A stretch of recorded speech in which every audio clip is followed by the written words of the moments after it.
running along that journey, it's fun, right? Yeah. Oh, it's super fun, and there's like so much good energy in here. Everyone's been so friendly and just so happy, and it's been awesome. My Hero Academia card game. It's so much fun. We all love playing it. Welcome, all you My Hero Academia fans out there. Today, we are rolling all the way into Kansas City, Missouri to check out the My Hero Academia Collectible Card Games Regional License Exam event.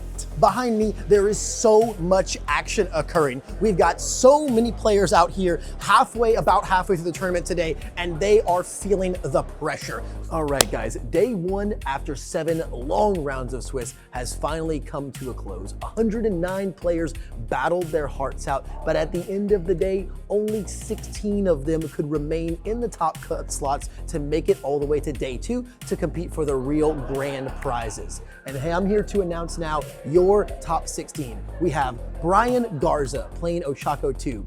We have Andrew Holder playing Fourth Kind, Mark Tyner on Recovery Girl, Travis Tangeman on Recovery Girl, Cody Jacobitz on Recovery Girl, Basil Pilsner on Recovery Girl, and then finally shifting it up a little bit, River Cook on Sato 1, Jeffrey Kahn on another Fourth Kind, Kevin Broberg circling back to Recovery Girl, Wesley Bittner on, of course, Kyoka Jiro, Ben Lambright surprising everyone with Midoriya 3's first top cut finish, Mitchell Chamino with another Kyoka Jiro in the top cut slots, Nathan DeWalt, of course, bringing his classic Momo 1 all the way to the top, Michael Janowick as the last Recovery Girl in top cut slots, Tim Keefe with his Ibara Shiozaki deck we saw on the stream making some interesting waves. And then finally, your Swiss champ is Matthew McDaniel on Kyoka Jiro 1. So after a long night's sleep, our 16 top cut participants got ready, got over the deck checks, and got themselves prepared for a very exciting day 2 of top cut rounds. And it certainly looked like it could be that exciting. And good Wow, game. oh my goodness. Well done, guys. Oh, and Tim able to smile for his teammate. Yeah, this is absolutely incredible. Jeff winning the Kansas City regional license exam. How incredible. Fantastic. I think this is his first regionals win. Now, what exactly makes these two decks so strong? What really brought these two characters all the way to the end of the line? Well, while we can't discredit the intense skill of both of these Rochester players, the decks themselves are no slouches either. To find out what really makes them tick, let's start with the much more unknown Water Ibara Shiozaki deck. This deck came out of nowhere and took the event by storm, utilizing Ibara's very unique strategy of all low attacks in order to cheat progressive difficulty. Her primary ability is her Enhance that allows her to pass stats by taking a little away from the current attack to bring much more to the next one. Playing lots of attacks is also incredibly easy, as Ibara's bottom Enhance is going to let you cheat one attack in for free every single turn, totally bypassing progressive difficulty.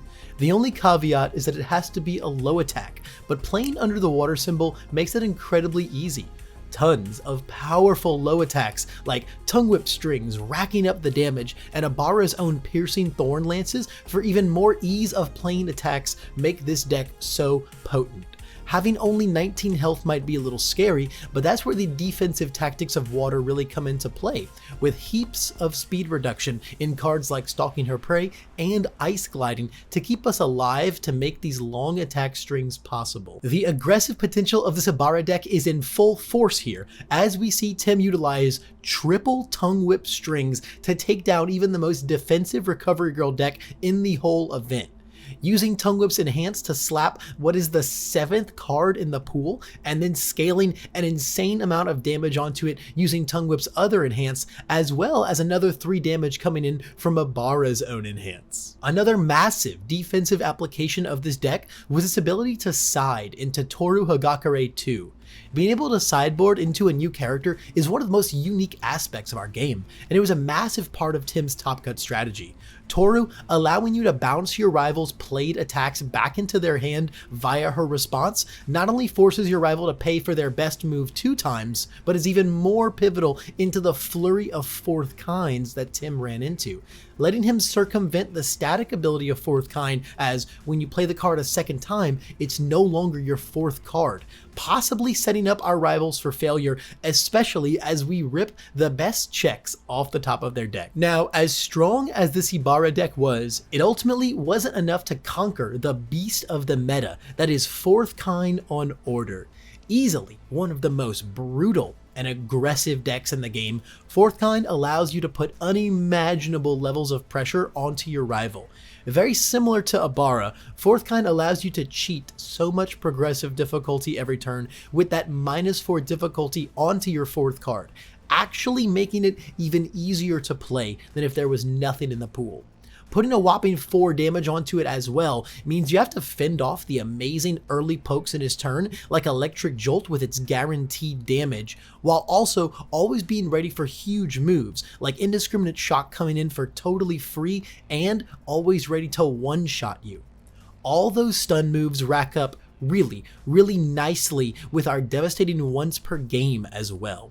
Committing 4 foundations out of nowhere the second they cross the 6 foundation threshold makes your rival really have to think about how they build out so that they don't get blown out.